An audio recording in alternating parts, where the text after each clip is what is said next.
நடிகர் வடிவேலு அவர்கள் இன்று கோடிக்கணக்கில் சம்பளம் வாங்கும் நடிகராக உயர்ந்திருக்காரு.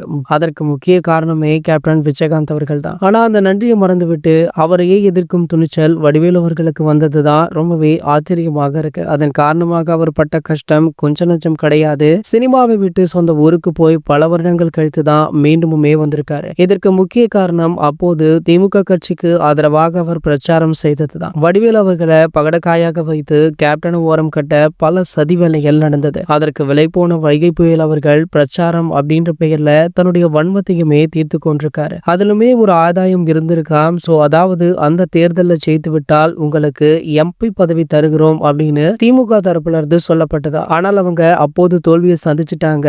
வடிவில் அவர்களுமே பொட்டி படுக்கையை கட்டிவிட்டு ஊருக்கு சென்று விட்டாரு. பல வருடங்கள் கழித்து தற்போது சினிமாவில் எட்டி பார்த்துட்டு இருக்காரு. இதனால பாத்தீங்கன்னா தற்போது வடிவேல் அவர்கள் அதே தப்ப மீண்டுமே பண்ண இருக்காங்களாம். ஆனா இந்த முறை பாத்தீங்கன்னா விஜயகாந்த் அவர்களுக்கு பதிலாக தளபதி விஜய் அவர்கள் அப்படின்னுமே சொல்லப்படுது. இந்த முறையுமே தற்போது திமுகவுக்கு ஆதரவாகத்தான் வடிவேலு அவர்கள் பிரச்சாரம் செய்ய இருக்காராம். சோ தற்போது தாவேகா கட்சி மிகப்பெரிய அளவுல ஒரு வளர்ச்சியை எட்டியிருக்கு. சோ அப்படி இவரை வீழ்த்த வேண்டும் அப்படின்னா கண்டிப்பாக சினிமா துறையில உள்ள ஒரு மிகப்பெரிய ஜாம்பவான் தேவை. அப்படின்றதுனால வடிவேலு அவர்களை பகடக்காயாக பயன்படுத்தி பிரச்சாரம் பண்ணலாம் அப்படின்னு திமுக கணக்கு போட்டுட்டும் இருக்காங்களா. இது போன்ற செய்திகளை பத்தி நீங்க உடனே தெரிஞ்சுக்க நம்மளுடைய தமிழ் நியூஸ் எக்ஸ்பிரஸ் சேனலை மறக்காம சப்ஸ்கிரைப் பண்ணிக்கோங்க.